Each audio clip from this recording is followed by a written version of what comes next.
The story began on a crisp autumn morning in New York City.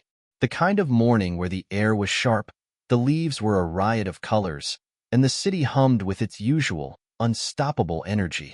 Eleanor Davenport, the elegant wife of tech millionaire Gregory Davenport, stepped out of her chauffeured car, her heels clicking against the pavement. She radiated wealth and poise, the kind of woman who seemed untouchable, floating effortlessly through her charmed life. But Eleanor wasn't entirely alone that morning. A few feet behind her, a little girl trailed in her shadow. The girl couldn't have been more than 10 years old. Her wiry frame was bundled in a second-hand coat, 2 sizes too big, and her shoes were worn to the sole. Despite her appearance, her bright, curious eyes were fixed on Eleanor like she was the most fascinating person in the world. The girl's name was Alana, though no one in the bustling city seemed to notice her enough to ask. She had been watching Eleanor for weeks now. Every morning, like clockwork, she would sit on the same bench near Central Park and wait for Eleanor's car to pull up. When Eleanor emerged, always immaculately dressed, Alana would follow her at a careful distance. She never got too close, never made a sound. It was as if she was content to simply exist in Eleanor's orbit. Eleanor had noticed the girl once or twice. She was hard to miss, with her wide eyes and oversized coat. At first, Eleanor dismissed her as just another child wandering the city. But as the weeks went by, she started to feel a nagging sense of unease. Why was this girl always there? Was she following her, or was it just a coincidence? That morning, as Eleanor walked into her favorite cafe, she couldn't help but glance over her shoulder. Sure enough, there was Alana, standing across the street, pretending to be interested in a window display. Eleanor paused for a moment, debating whether to confront her. But before she could decide, her phone buzzed with a call from Gregory, and the moment passed. Alana watched as Eleanor disappeared into the cafe. She was too nervous to follow her inside, so she stayed outside, shuffling her feet and trying to stay warm. She wasn't sure what she hoped to accomplish by following this woman. All she knew was that Eleanor fascinated her. She seemed so different from anyone Alana had ever known. So graceful, so composed, so completely out of reach. Later that day, Eleanor returned home to the sprawling penthouse she shared with Gregory. It was a far cry from the world Alana knew, a place of glittering chandeliers, plush carpets, and floor-to-ceiling windows that offered a breathtaking view of the city. But even in all that luxury, Eleanor couldn't shake the image of the little girl's face. "Is everything all right?" Gregory asked, noticing her distraction. "It's nothing," Eleanor replied, brushing it off. "Just a strange little girl I keep seeing around." Gregory raised an eyebrow. "Strange how?" Eleanor hesitated. "I think she's been following me. I see her almost every morning near the park."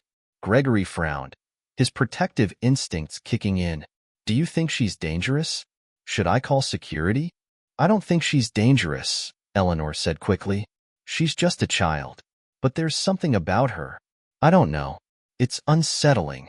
Gregory promised to have his team look into it, but Eleanor wasn't sure she wanted them to. There was a part of her that was curious about the girl, a part that wanted to know why she was there. The next morning, Eleanor made a decision. She would confront the girl. After her usual walk, she deliberately slowed her pace as she approached the park, giving Alana a chance to catch up. When she heard the soft shuffle of footsteps behind her, she turned around abruptly. Alana froze, her wide eyes darting to the ground as if she'd been caught doing something wrong. Eleanor studied her for a moment, taking in the thin face, the oversized coat, and the shoes that looked like they might fall apart at any moment. "Are you following me?" Eleanor asked, her voice firm but not unkind. Alana hesitated, her hands twisting nervously in front of her. I didn't mean to bother you," she said softly. I wanted to see you." Eleanor blinked, taken aback by the girl's honesty. "Why?" Alana shrugged, looking down at her worn shoes. You're like someone from a fairy tale. You're so fancy and pretty. I just wanted to see what it's like to be you." Eleanor wasn't sure how to respond. She'd expected the girl to deny it, to run away, maybe even lash out. But this was something else entirely. "What's your name?" Eleanor asked. "Alana," the girl replied, her voice barely above a whisper. "Well, Alana," Eleanor said, her tone softening, "you can't keep following people like this. It's not safe. Do you understand?" Alana nodded quickly, but Eleanor could see the disappointment in her eyes. For a moment, she considered walking away, letting this strange encounter end here. But something stopped her. Maybe it was the girl's honesty, or the quiet desperation in her voice. Whatever it was, Eleanor found herself reaching into her purse and pulling out a $20 bill. "Here," she said, holding it out to Alana. "Get yourself something warm to eat." Alana's eyes widened as she took the money, her hands trembling. "Thank you," she said, her voice thick with emotion. As Eleanor walked away, she couldn't shake the feeling that this wasn't the end of the story. And she was right. The little girl had already set something in motion, something that would change both of their lives in ways neither of them could have imagined. After their first encounter, Eleanor couldn't get Alana out of her mind. The little girl's words echoed in her thoughts. "You're like someone from a fairy tale." It wasn't the kind of compliment Eleanor often heard in her carefully curated social circles. It felt raw, unfiltered, and oddly genuine. The next morning, Eleanor walked the same route, unsure of what she hoped to find. She told herself it was out of curiosity, maybe even concern. But deep down, she knew there was more to it. When she reached the park, she didn't have to look far. Alana was there, sitting on the same bench, clutching the $20 bill like a lifeline. Eleanor hesitated before approaching her. "Alana," she called gently. The girl looked up, startled. She seemed smaller than Eleanor remembered, her oversized coat swallowing her thin frame. "Hi," Alana mumbled, her eyes darting nervously to the ground. "Did you get something to eat?" Eleanor asked, gesturing to the money. Alana nodded, though her hesitation betrayed her. I kept it, just in case." Eleanor frowned. "In case of what?" Alana didn't answer right away. She bit her lip, then said quietly, "In case I don't get dinner." The words hit Eleanor harder than she expected. She crouched down to meet Alana's gaze. "Where are your parents?" she asked softly. Alana hesitated again, then shrugged. "My mom works a lot. She says she's trying her best, but she's tired." Eleanor's heart ached at the girl's honesty. "What about your dad?" Alana's face darkened. "I don't have one." The silence that followed was heavy. Eleanor had been raised in privilege, surrounded by wealth and opportunity, but in that moment, she felt an unfamiliar pang of guilt. Alana's life was a world apart from her own, yet here this little girl was, finding inspiration in her, a woman she barely knew. "I'll tell you what," Eleanor said, standing up. "Come with me. Let's get you something warm to eat now." Alana's eyes widened. "Really?" Eleanor nodded, extending her hand. Alana hesitated for only a moment before taking it.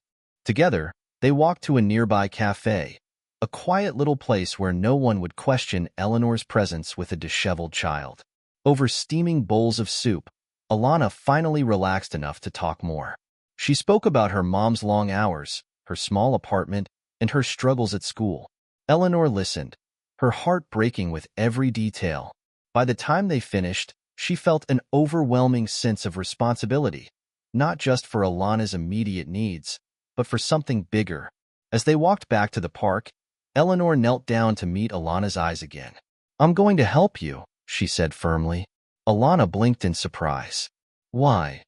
Eleanor smiled, though it didn't quite reach her eyes. "Because sometimes, people need a little help. And because you remind me of someone I used to know." As Alana walked away, clutching a small bag of leftovers Eleanor had insisted she take, Eleanor knew this wasn't a one-time act of kindness. There was something about Alana, something important, something she couldn't ignore. And for the first time in a long time, Eleanor felt like she was about to do something that truly mattered. Eleanor couldn't shake the feeling that Alana was more than just a chance encounter. That night, as she sat in her lavish penthouse, she found herself staring out at the glittering city skyline, the image of Alana's wide, hopeful eyes lingering in her mind. Gregory noticed her distraction. "Are you still thinking about that girl?" he asked, setting down his glass of wine. Eleanor hesitated. "She's just a child, Gregory. She barely has enough to eat. and her mother is working herself into the ground. Gregory sighed, leaning back in his chair. Eleanor, you can't save every child in New York. It's a sad reality, but it's the truth. Eleanor frowned. His words weren't unkind, but they only fueled her resolve. I'm not trying to save every child. Just her. There's something about her, Gregory. I don't know how to explain it. Gregory gave her a skeptical look, but didn't press the matter. He had learned long ago that when Eleanor set her mind to something, it was best to let her see it through. The next day, Eleanor returned to the park, half expecting Alana to be gone. But there she was, sitting on the same bench, her small hands fiddling with the straps of her too-big coat. This time, Eleanor didn't hesitate. She approached Alana with a warm smile. "Good morning," Eleanor said. "I was hoping I'd find you here." Alana looked up, surprised but pleased. "You came back? I told you I'd help you, didn't I?" Eleanor said gently. They spent the morning together, walking through the park and talking. Alana opened up more this time, sharing bits and pieces of her life. She told Eleanor about her dreams of becoming a writer, how she loved to draw in the margins of her school notebooks, and how her mom always told her to dream small, because life rarely worked out the way you wanted. Eleanor listened intently, her chest tightening with each revelation. She saw so much of herself in Alana, the same spark, the same quiet resilience. It reminded her of a time long before Gregory, long before wealth had smoothed over her own rough edges. That afternoon, Eleanor did something she hadn't done in years. She visited her childhood neighborhood, a small, run-down block in Brooklyn. Standing there, surrounded by the crumbling buildings and graffiti-covered walls, she was overwhelmed by memories of her own struggles as a young girl. Her mother had worked tirelessly to provide for her, always telling her to aim higher, to never let their circumstances define her. Eleanor had succeeded, but at a cost. She'd buried her past, focusing instead on building a life that was as far removed from her childhood as possible. But now, with Alana in her life, those old memories were bubbling to the surface, forcing her to confront the parts of herself she had long ignored. That evening, she made a decision. She couldn't change her own past, but she could change Alana's future. And she would, no matter what it took. Eleanor didn't waste any time. The next morning, she called a trusted friend, Valerie, who ran a non-profit organization dedicated to helping underprivileged children. Eleanor explained Alana's situation and asked for advice on how to help. "She's clearly bright and resilient," Eleanor said, pacing the length of her sunlit living room. "But she's stuck in circumstances that are holding her back." Valerie listened carefully. "You need to start by gaining the mother's trust," she said. "It's not enough to help Alana if her home environment doesn't improve. You'll need to approach this delicately." Eleanor nodded, feeling the weight of the task ahead. Later that day, she returned to the park, determined to learn more about Alana's family. She found the girl sitting in her usual spot, drawing in a tattered notebook. "Hi, Alana," Eleanor said, sitting beside her. "What are you working on?" Alana hesitated before showing her a rough sketch of a small house surrounded by flowers. "It's where I'd live if I could pick anywhere," she said shyly. Eleanor smiled, touched by the simplicity of her dream. "That's beautiful," she said. "Alana, would you mind if I met your mom? I'd like to know more about your family." Alana looked nervous, but eventually nodded. "She works late most nights," she said. "But you can come tomorrow. She'll be home then." The next evening, Eleanor found herself standing outside a shabby apartment building in a neighborhood she hadn't set foot in for years. Alana greeted her at the door and led her inside, where the faint smell of mildew lingered in the air. "Mom, this is Eleanor," Alana said, her voice small. Her mother, a weary-looking woman with tired eyes, turned from the kitchen sink. She studied Eleanor for a moment before offering a cautious smile. "Nice to meet you," she said. "Alana's been talking about you." Eleanor extended her hand. "Thank you for letting me visit. I've been getting to know Alana, and she's truly remarkable." Alana's mother softened slightly at the compliment. They sat down at the small kitchen table, and Eleanor explained her desire to help. The mother was hesitant at first, clearly unused to offers of assistance, but Eleanor's sincerity won her over. By the end of the evening, Eleanor left with a sense of hope. She had taken the first step toward changing Alana's life, and perhaps her mother's as well. Eleanor's visit to Alana's home left a profound impression on her. The apartment was small and poorly lit, its walls worn and its furniture sparse. But what struck Eleanor most was the quiet determination in Alana's mother, Cynthia. Despite her exhaustion, Cynthia was polite and welcoming, though she remained guarded. The next morning, Eleanor contacted Valerie again. "Cynthia seems proud but overwhelmed," she said. "I want to help, but I don't want to make her feel like I'm overstepping." "Start small," Valerie advised. "Offer practical help. Build trust gradually." Eleanor took this to heart. A few days later, she returned to Cynthia's apartment with a bag of groceries. "I hope this isn't too much," Eleanor said gently. "I thought it might help with how busy you are." Cynthia hesitated, but accepted the gift with a quiet, "Thank you." From that moment, Eleanor began visiting regularly. Sometimes she brought food or clothing. Other times, she simply sat and talked with Cynthia and Alana. Slowly, the tension between them eased. Cynthia began to open up, sharing snippets of her struggles as a single mother working 2 jobs. One afternoon, Eleanor broached a sensitive subject. "Have you ever thought about what Alana wants to do when she's older?" she asked. Cynthia looked down at her hands. "She talks about college, but I don't know if we can make that happen." Eleanor leaned forward. "Cynthia, Alana is so talented. With the right support, she could achieve anything." Cynthia's eyes welled up, but she nodded. "I want her to have a better life. I just don't know how." That conversation solidified Eleanor's resolve. She realized that helping Alana wasn't just about the girl. It was about empowering her mother, too. Eleanor started connecting Cynthia with resources, from after-school programs for Alana to job training workshops for herself.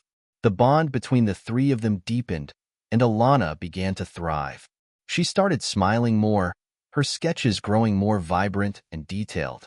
Eleanor couldn't help but feel like they were on the cusp of something extraordinary, though she knew the hardest challenges were still ahead.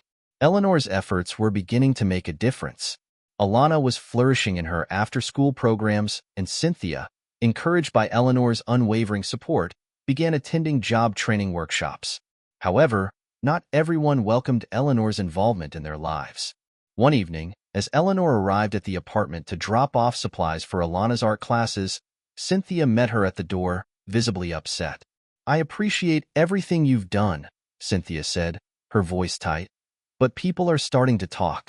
They're saying I'm relying on handouts." Eleanor paused, taken aback. "Cynthia, that's not what this is. You're working hard, and I'm just trying to help." "I know that," Cynthia said, her tone softening. "But in this neighborhood, people don't always see it that way. It's hard enough being a single mom without feeling judged." Eleanor felt a pang of guilt. She hadn't considered how her presence might be perceived by others. "I understand," she said. "I don't want to make things harder for you. Maybe I can step back a bit, focus on helping behind the scenes?" Cynthia nodded slowly. "That might be best for now, but don't stop coming. Alana would miss you." Eleanor left that night with a heavy heart. She realized that no matter how good her intentions were, the dynamics of Alana and Cynthia's world were more complex than she'd anticipated. But she was determined not to give up. She turned to Valerie for advice. "How do I keep helping without drawing too much attention?" she asked. "Focus on sustainable solutions," Valerie suggested. "Help them build a foundation so they can eventually stand on their own." Eleanor took those words to heart. She shifted her approach, helping from a distance where she could. She paid for Alana's art supplies anonymously through the program and arranged for a scholarship to cover additional classes. For Cynthia, she used her network to connect her with better job opportunities. Though Eleanor stepped back, her connection with Alana and Cynthia deepened. Alana's smile grew brighter with each passing day, and Cynthia began to see real progress in her life. But just as everything seemed to be falling into place, an unexpected setback threatened to undo their progress. Cynthia's landlord announced a rent increase, one that put the apartment far beyond her means. It was a blow none of them had seen coming, and Eleanor realized she'd need to step in once again, this time with a more permanent solution. The news of the rent increase shook Cynthia to her core. She confided in Eleanor during one of their conversations. her voice trembling. I can't afford this place anymore. I'm barely scraping by as it is. Eleanor felt a surge of anger at the injustice. Cynthia was finally gaining stability, and now this? Have you spoken to the landlord? Eleanor asked. Cynthia shook her head. He doesn't care. There's always someone willing to pay more. Eleanor's mind raced. She couldn't let this derail everything they'd worked toward. That evening, she sat in her penthouse, staring out at the city lights, formulating a plan. The next day, Eleanor reached out to Valerie again. Cynthia and Alana are about to lose their home, she said. What options do we have? Affordable housing in the city is tough, Valerie replied. But if you're willing to invest, there might be a way. Eleanor didn't hesitate. She had the means, and she wasn't afraid to use them. After speaking with her lawyer and financial advisor, she decided to purchase a small building in Cynthia's neighborhood.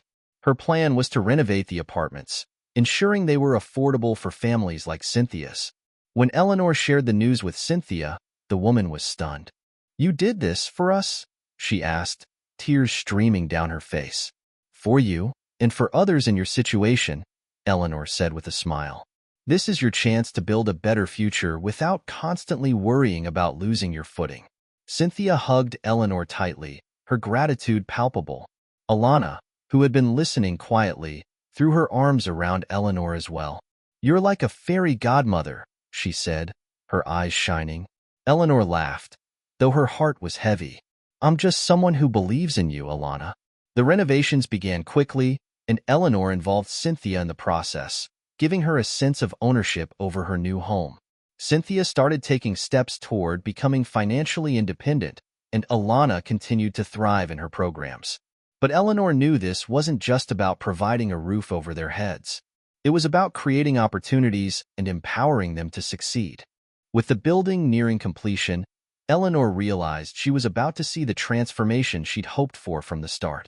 Yet, as the pieces fell into place, she couldn't shake the feeling that one final revelation was yet to come, one that would bring everything full circle. As the building renovations neared completion, Eleanor felt a deep sense of accomplishment. For the first time in years, she was doing something meaningful, not for status, not for appearances, but because it was right.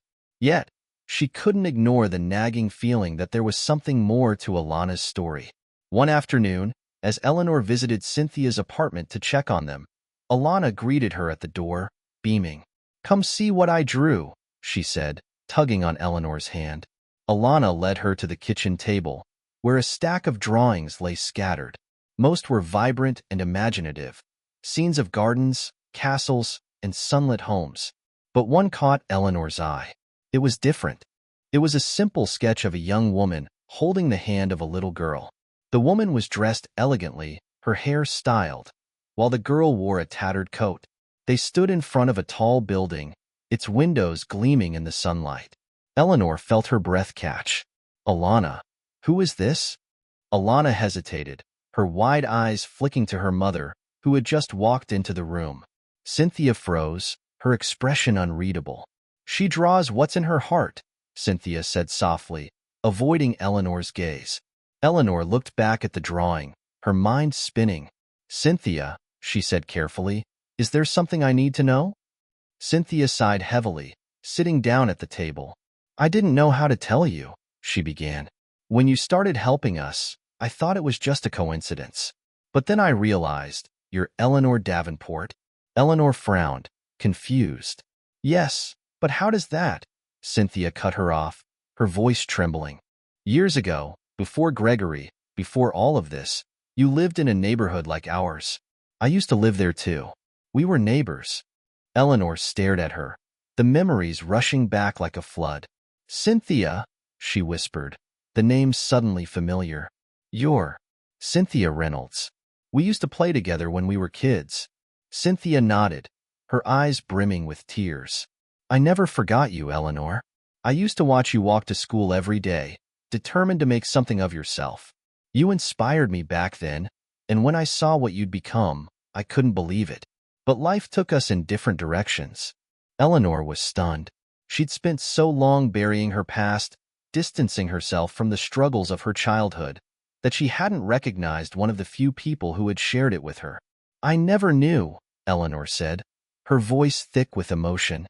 "Why didn't you tell me?" Cynthia shook her head. "At first, I was ashamed.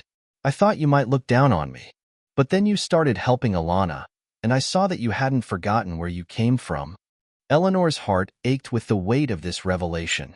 She looked at Alana, who was watching her intently, and realized why she'd felt such a strong connection to the girl. Alana wasn't just any child in need.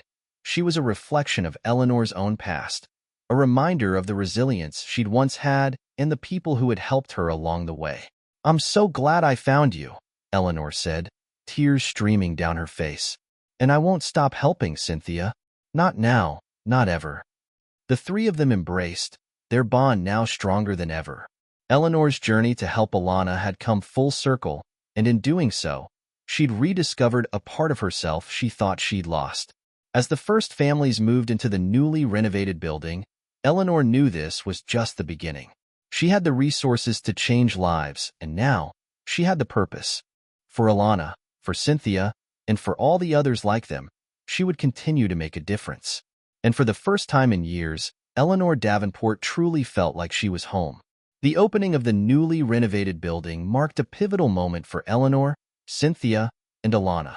Families began moving in, their faces lighting up with hope as they stepped into clean, safe apartments. Eleanor had ensured the building was more than just a place to live.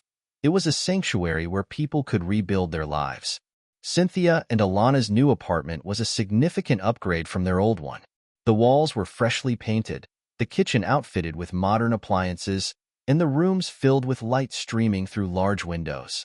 Alana's room, for the first time, was a space entirely her own, a small desk in the corner perfect for her art supplies. As Eleanor helped them settle in, she noticed a change in Cynthia. She carried herself with a quiet confidence, her face no longer weighed down by constant worry. "I start my new job next week," Cynthia said, smiling. "It's full-time, and the pay's decent. I couldn't have done it without you." Eleanor shook her head. "You did the hard work, Cynthia. I just gave you a little boost." Alana came bounding into the room, clutching a new drawing. "Look!" she exclaimed, holding it up for Eleanor to see. The picture was of a tall, elegant woman with auburn hair standing beside a little girl. They were both smiling, surrounded by a garden of colorful flowers. Above them, Alana had written in bold letters, "Thank you, Eleanor." Eleanor's chest tightened as she looked at the drawing. "This is beautiful, Alana," she said softly. "You're so talented." Alana beamed. "It's because of you. You made everything better." The gratitude in the girl's eyes brought tears to Eleanor's. She had started this journey to help a stranger, but it had turned into something far more meaningful. Alana and Cynthia had become like family, and their transformation had reminded Eleanor of the power of kindness and perseverance. Later that evening, as they shared a simple meal in the new apartment, Cynthia raised her glass of lemonade. "To new beginnings," she said, her voice steady, "and to the people who make them possible." They clinked their glasses, and for the first time in years, Eleanor felt an overwhelming sense of peace. She had spent so much of her life focused on status and appearances, but this, being part of something real, something impactful, was more fulfilling than anything she'd ever known. Yet, as they laughed and talked late into the night, Eleanor couldn't shake the feeling that there was still more she could do, not just for Cynthia and Alana, but for others like them. This wasn't the end of her journey. It was only the beginning. And somewhere in the back of her mind, an idea began to form, one that would soon change all of their lives in ways they couldn't yet imagine. A few months after the opening of the building, Eleanor's vision for change began to expand. What started as a single act of kindness toward Alana and Cynthia had grown into something far greater, a drive to create lasting opportunities for families who, like her once, just needed someone to believe in them. Sitting in her office one morning, Eleanor reviewed plans for her latest endeavor, a foundation dedicated to providing affordable housing, educational programs, and career training for underprivileged families. She named it the Alana Foundation in honor of the girl who had reignited her purpose. Gregory, skeptical at first, had come around. He joined Eleanor in the planning stages, helping her leverage connections and resources to ensure the foundation's success. "You've always had a way of making the impossible happen," he said one evening, pride in his voice. Cynthia and Alana were among the first beneficiaries of the foundation's programs. Cynthia, now excelling in her full-time job, volunteered her evenings to mentor other single mothers. Alana's talent had also caught the attention of her art teacher, who encouraged her to apply for a scholarship to a prestigious art school. When she received her acceptance letter, she sprinted to Eleanor's apartment to share the news. "Eleanor, I got in," Alana cried, waving the letter. "They said my drawings were amazing." Eleanor knelt down, wrapping Alana in a hug. "I never doubted it for a second," she said. "You're going to do incredible things." The foundation's launch event was a culmination of months of hard work. Held in a modest but elegant venue, it brought together donors, community leaders, and families whose lives had already been transformed. Cynthia stood beside Eleanor at the podium, her voice steady as she shared her story of struggle and resilience. "I thought we'd reached a point where hope wasn't an option," Cynthia said. "But Eleanor showed me that one person's kindness can spark change for generations. I'm living proof of that." The audience erupted in applause, but it was Alana's voice that stood out. "Thank you, Eleanor," she shouted, her wide grin lighting up the room. As the event wound down, Eleanor found herself standing by the window, gazing out at the city that had once seemed so cold and indifferent. She felt Gregory's hand on her shoulder. "You've done something incredible," he said. "I couldn't have done it without them," Eleanor replied, nodding toward Cynthia and Alana, who were laughing with a group of guests. "They reminded me of where I came from and where I want to go." The evening ended with a toast. "To resilience, to kindness, and to building a brighter future," Eleanor said, raising her glass. The room echoed her words, and for the first time, she felt like she had found her true purpose. Eleanor's life, once defined by wealth and status, had become a beacon of hope for others. She had learned that true fulfillment didn't come from material success, but from lifting others up. And as she watched Alana and Cynthia thrive, she knew this was just the beginning of the legacy they were creating together. A legacy that would inspire countless lives for years to come.